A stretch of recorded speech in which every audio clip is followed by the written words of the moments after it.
શીતળાએ સ્મશાન નજીક જાહેર રોડ અને વરસાદી કાંસ પાસેથી મોટા પ્રમાણમાં મેડિકલ વેસ્ટ રઝળતો જોવા મળ્યો. ડભોઈ શીતળાએ સ્મશાન નજીક જાહેર રોડ અને વરસાદી કાંસ પાસેથી મોટા પ્રમાણમાં મેડિકલ વેસ્ટ રઝળતો જોવા મળ્યો. મેડિકલ વેસ્ટના નિકાલ માટે અલાયદી વ્યવસ્થા હોવા છતાં આ વેસ્ટ નાખનાર કોણ છે એ બાબતે પાલિકા કે અન્ય લાગત તંત્ર તપાસ કરે તેવું પ્રજા ઈચ્છી રહી છે. અગાઉ મેડિકલ વેસ્ટ ગમે ત્યાં નખાતો હોવાથી અનેક મુસીબતોનો સામનો પ્રજાને કરવાનો વારો આવતો હતો. ક્યારેક તો અવધિ પૂર્ણ થયેલ દવાઓ પણ તમે ક્યાં ફેંકી દેવામાં આવતી હતી. મેડિકલ વેસ્ટમાં ખાસ કરીને ઇન્જેક્શનની સોય, બારીક કાચની બનેલી સિરિંજ, કાચની નાની મોટી શીશીઓ, દર્દીઓના સારા ખરાબ પાટા, કપડાં, ડાયપર સહિતની વસ્તુઓનો સમાવેશ થાય છે. ત્યારે આવી વસ્તુઓ ગમે ત્યાં હોસ્પિટલો દ્વારા રાખવામાં આવતા ક્યારેક પ્રાણીઓ, નાના ભૂલકાઓ, વયોવૃદ્ધો આ મેડિકલ વેસ્ટનો શિકાર બની ક્યાંક બીમાર કાં તો કોક ઉપાધિમાં પડી જતા આવે છે.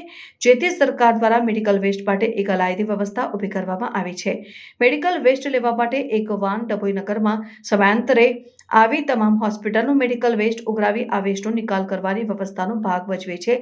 તેમ છતાં ડભોઈ નગરમાં આવેલી કેટલી હોસ્પિટલોમાંથી મેડિકલ વેસ્ટની નીતિ નિયમને નેવે મૂકીને ગમે ત્યાં ફેંક નિકાલ કરવાનો સિલસિલો ચાલી જ રહ્યો છે.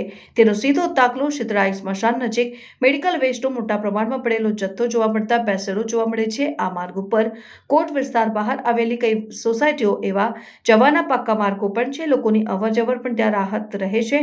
ત્યારે આ મેડિકલ વેસ્ટનો ભોગ કોઈ રાહદારી ન બને તે બાબતને ધ્યાનમાં રાખીને પાલિકા તંત્ર કે અન્ય લાગત તંત્ર આ મેડિકલ વેસ્ટ કોને નાખ્યો છે તેની પૂરતી તપાસ કરી જરૂરી કાર્યવાહી કરે તેવી પ્રજામાં ઉઠવા પામી છે માંગ.